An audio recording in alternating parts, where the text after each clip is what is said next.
Most people think power comes from what they say. They memorize clever comebacks. They practice their arguments in the shower. They prepare devastating responses for the next person who challenges them.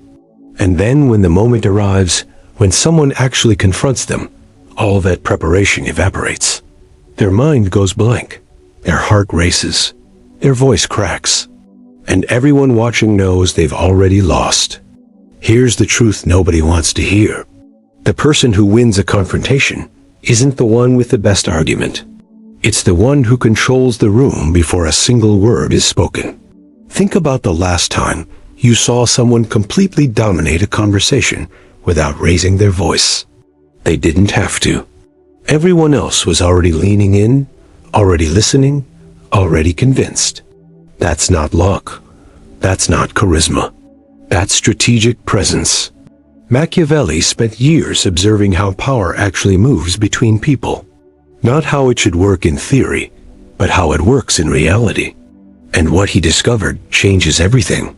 Power transfers to whoever can remain most present while everyone else disappears into their emotions. Today we're breaking down the exact system for controlling any room you walk into. How to make people unconsciously defer to you. How to turn silence into your most dangerous weapon. And why the person talking the least often holds the most power. Before we continue, say this out loud. I control the room. Not through force, through presence. By the end of this, you'll understand why those 9 words contain more power than anything you could argue. Let's begin. Number 1. Silence is the loudest statement you can make. Most people are terrified of silence. Someone asks them a difficult question, and they immediately start talking. Filling space. Explaining. Justifying. The words pour out because silence feels like losing.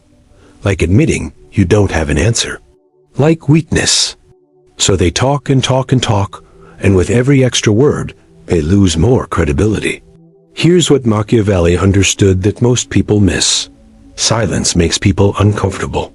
And when people are uncomfortable, they reveal themselves. They start talking to fill the void. They say things they didn't plan to say. They expose their real motivations, their insecurities, their weaknesses. All because you said nothing. Watch what happens in a negotiation. Someone makes an offer. The amateur immediately responds, counteroffers, explains why the number doesn't work, gives away their position before the other person has even finished thinking. The professional does something different. They pause. 5 seconds, 10 seconds. They just sit there, looking at the other person calmly. Not angry, not confused, just present. And in that silence, the other person starts to panic internally. Did I offer too much? Too little? What are they thinking? That silence creates pressure. And pressure creates mistakes. The other person starts talking again. Maybe they lower their demand. Maybe they justify their position in ways that reveal what they actually need. Either way, they're giving you information you didn't have before. All because you stayed quiet. This applies everywhere. Someone criticizes your work in a meeting. Your instinct is to defend immediately, to explain your reasoning, to prove them wrong. But what if you just stopped, looked at them calmly? Let their criticism hang in the air for a moment. That pause does something powerful. It makes them question themselves. It makes everyone else in the room look at them more critically. Was that criticism actually fair? Or are they being harsh? The longer you stay silent, the more they have to sit with their own words. And often, they start backtracking on their own. I mean, it's not all bad, but this part here seemed unclear. They soften without you saying anything. Your silence did the work. Machiavelli wrote that wise leaders speak only when they have something worth saying. Everyone else just makes noise. Noise dilutes power. Silence concentrates it. Think about someone you respect deeply. Someone with real authority. How often do they rush to fill silence? Almost never. They speak when it matters. The rest of the time, they're watching, listening, calculating. Their silence makes their words valuable. When they finally speak, people stop everything to listen because they know it counts. You can build this same effect. Start practicing in low-stakes situations. Someone says something provocative at dinner. Instead of jumping in with your opinion, pause. Count to 3 in your head. Then respond or don't. Your choice.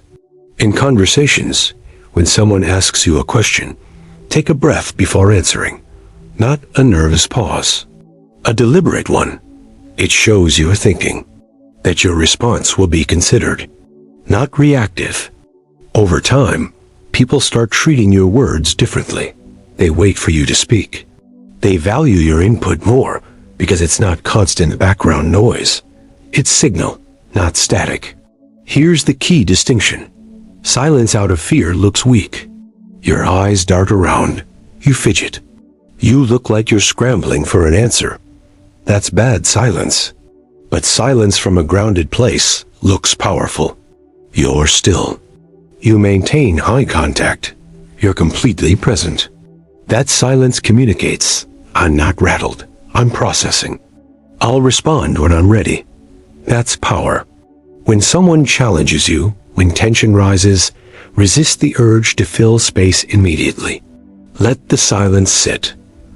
Watch them squirm. Watch others lean in.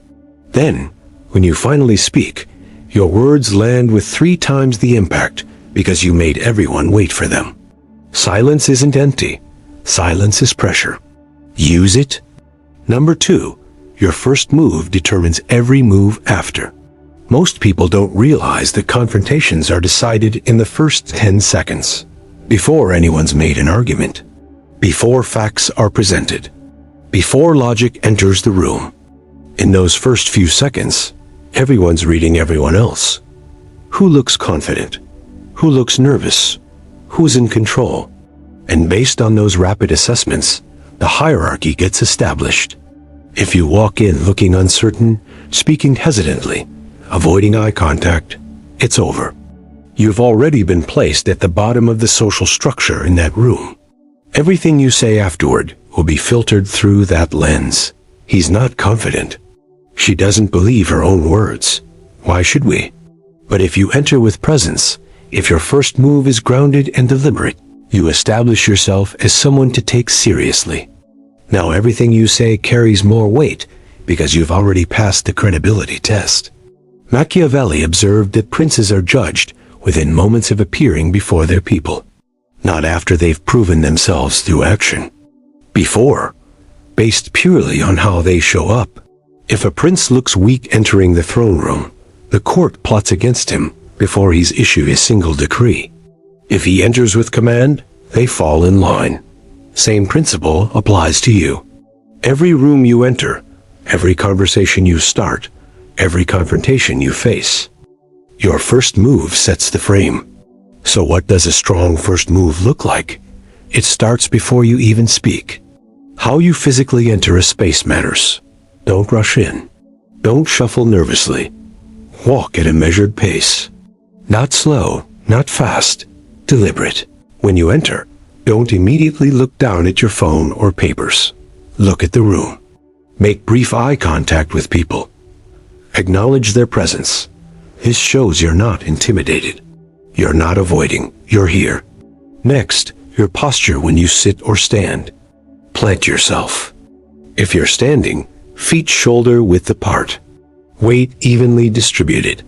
Don't shift from foot to foot. If you're sitting, sit upright but not rigid. Take up your space. Don't make yourself small. And here's one people miss. When you first speak, don't start with filler. Don't say, or, so yeah. Start clean. The first words out of your mouth should be clear and intentional, even if it's just good morning. Say it like you mean it, loud enough that people hear you the first time, not shouting. Just clear? Why does this matter so much? Because humans are pattern recognition machines. We make snap judgments and then look for evidence to confirm them.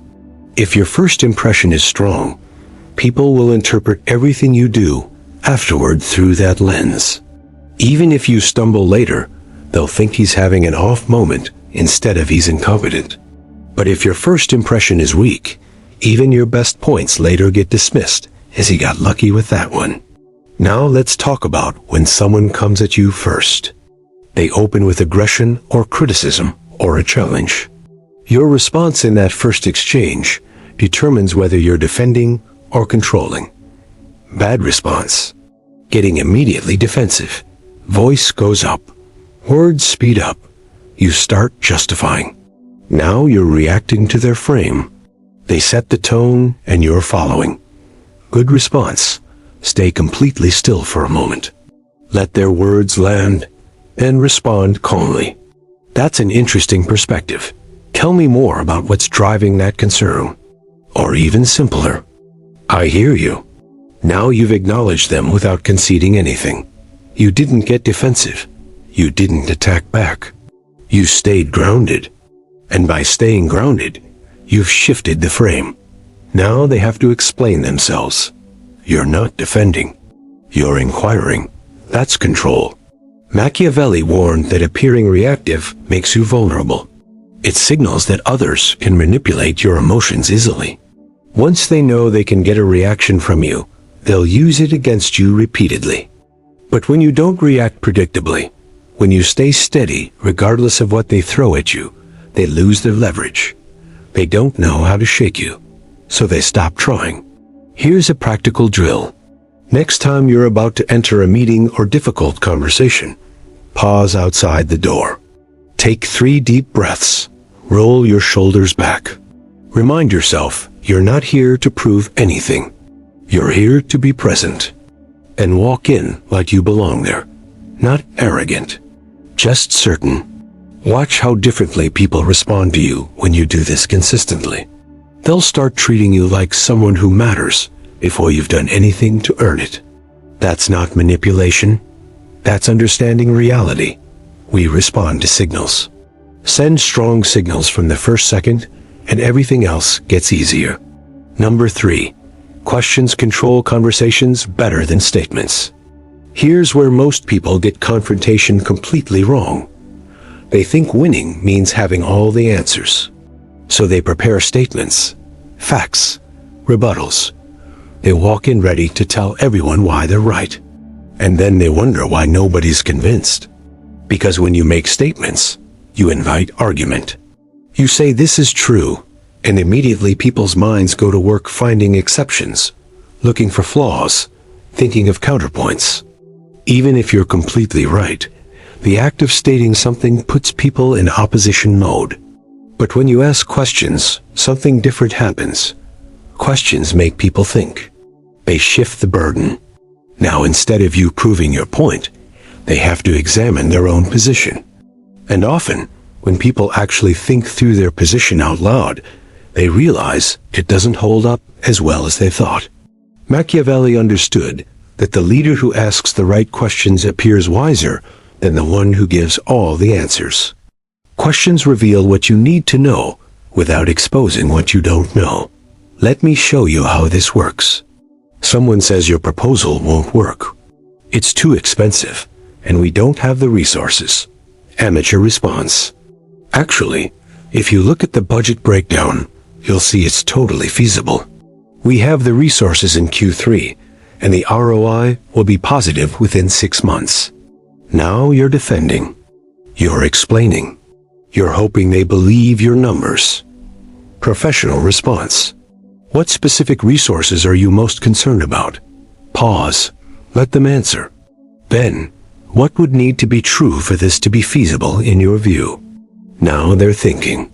They have to articulate their actual concern instead of just dismissing your idea.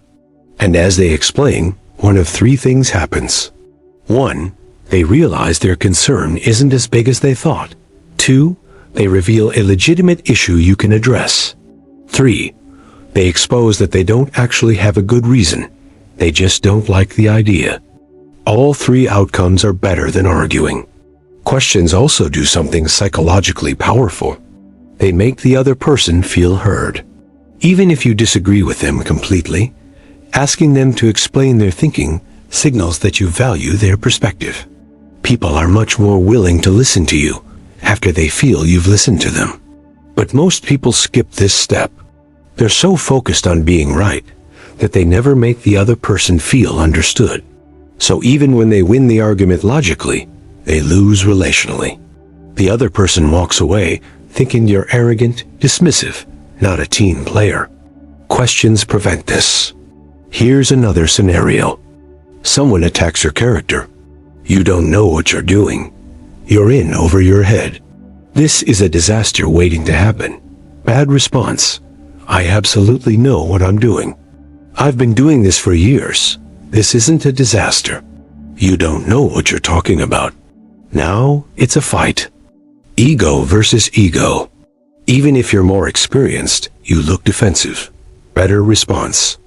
What specifically makes you think that? Let them explain. Then, have you seen me handle situations like this before? If yes, what was different then? If no, what would help you feel more confident in my approach? See the difference? You're not defending. You're exploring. You're making them think through their accusation. Most of the time, accusations fall apart under examination. When someone has to actually explain why they think you're incompetent, they often can't. It was just a feeling. A reaction. Not based on anything concrete. Your questions expose that. Now here's the advanced move. Asking questions you already know the answer to in order to lead someone to your conclusion. Socratic method. Someone's resistant to your idea. Instead of pushing harder, you ask questions that guide them toward discovering your point themselves. Let's say you want your team to adopt a new process, but they're resisting. Don't tell them why they should. Ask them questions. What's the biggest bottleneck we're facing right now? They answer. How much time per week does that cost us? They calculate. What would it be worth if we could cut that in half? They realize. What if there was a way to do that? Would it be worth trying? They're interested. Now you introduce your process, but it's not you forcing it on them.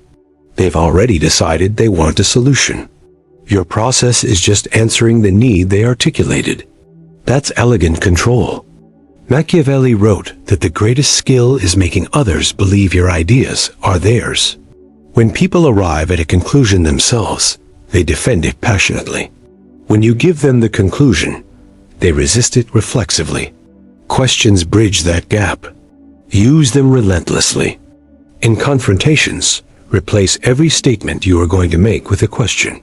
Instead of "you're wrong," ask what makes you confident in that position. Instead of "that won't work," ask what obstacles do you see. Instead of "I disagree," ask "help me understand your reasoning." Questions keep you in control without making you look controlling. They make you look curious, thoughtful, open-minded. And while everyone thinks you're being collaborative, you're actually steering the entire conversation exactly where you want it to go. Number 4, never defend, redirect. This is one of the most powerful techniques you can master, and most people never learn it.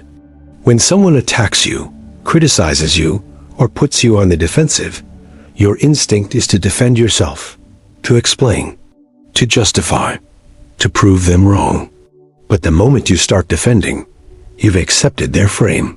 You've agreed that you're the one on trial, that you need to prove something, that they have the right to judge you. And once you're in that position, you've already lost. Even if you successfully defend yourself, you're still operating in their framework. They set the trap, and you walked right into it. Machiavelli observed that princes who constantly justify their decisions appear weak. Justification implies doubt. It implies you're not certain of your own authority. Strong leaders don't defend, they redirect. So what does redirecting look like?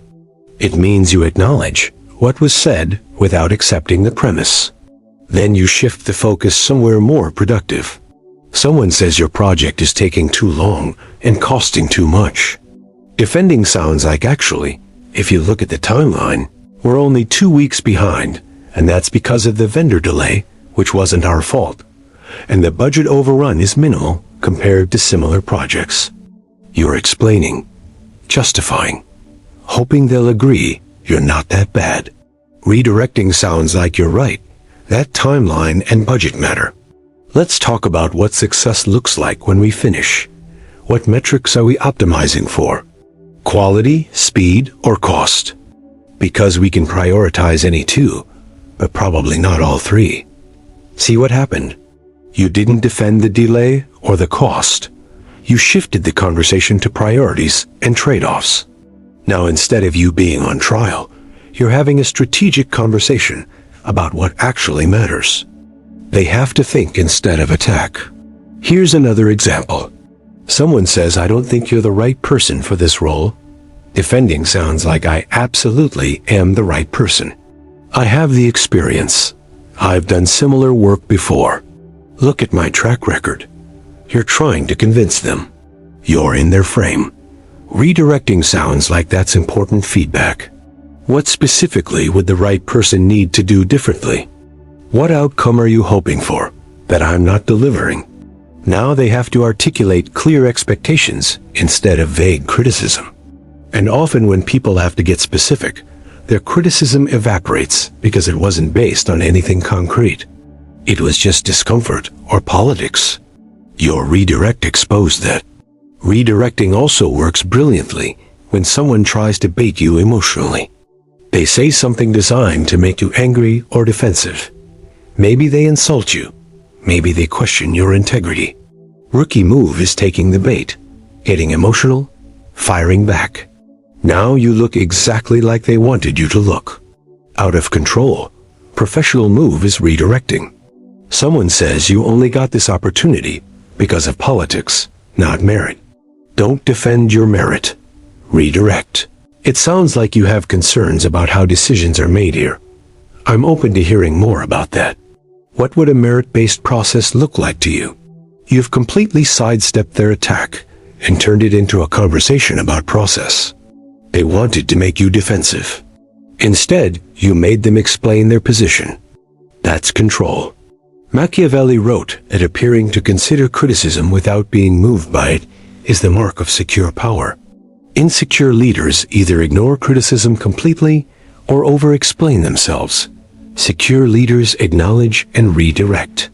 They show they're listening without letting others dictate the conversation. Here's the formula. Acknowledge their point briefly.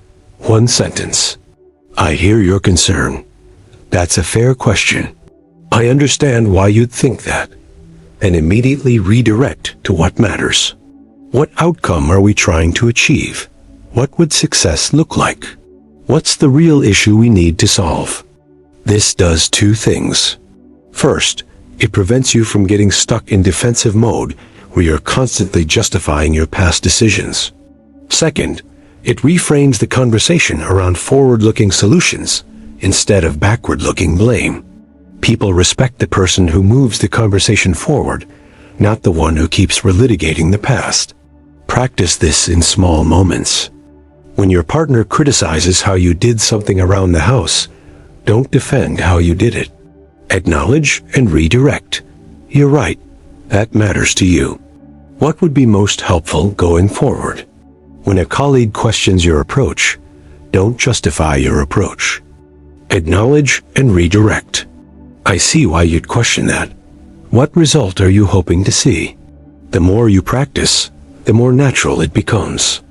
And the more you do it, the more people stop putting you on the defensive because they realize it doesn't work. You don't play that game. You redirect every time. Eventually, they learn to approach you differently, with respect, with collaboration, because defensive mode is off the table. Number 5, the person least affected holds all the cards. Here's the final and most important principle. In any confrontation, negotiation, or power dynamic, the person who cares less wins. Not because they don't care about the outcome, but because they're not attached to needing it to happen a specific way. They're not desperate. They're not emotionally invested in winning the argument. They're willing to walk away if it doesn't make sense. That flexibility is power. Machiavelli observed that kings who needed to be loved became slaves to their people's approval. They made weak decisions trying to please everyone. They gave up power to maintain popularity. But kings who could withstand being disliked, who could make hard decisions, and live with the consequences, those kings actually ruled. Same dynamic plays out in every interaction you have. The moment someone senses you need something from them, need their approval, need them to agree, need to win the argument, you've lost leverage. Because now they can withhold what you need. They can make you work for it, make you compromise, make you dance. But when you don't need anything, when you're genuinely okay with multiple outcomes, you have all the leverage. You can walk away. And the ability to walk away is the most powerful negotiating position that exists. Let me give you examples. Job interview. If you desperately need the job, it shows. You're too eager. You agree to everything. You don't negotiate. You accept whatever they offer because you can't afford to lose it. They sense that desperation and they lowball you on salary, on title, on everything. But if you're interviewing while you already have a good job, while you have other options, you show up differently. You're interested but not desperate. You ask harder questions. You push back on things that don't work for you. You're willing to walk away if it's not the right fit. Paradoxically, that's when they want you most. Because you don't need them. Argument with your partner. If you need to win every argument, if you need them to admit you're right, you'll compromise your position just to get that validation. You'll say things you don't mean. You'll escalate unnecessarily. But if you're genuinely okay with agreeing to disagree, if you care more about the relationship than winning, you argue differently. You're calmer. You listen better. You concede points that don't actually matter. And ironically, you end up winning more because you're not desperate to win. Business deal. If the other side knows you need to close this deal, they'll squeeze you on every term. They'll wait you out.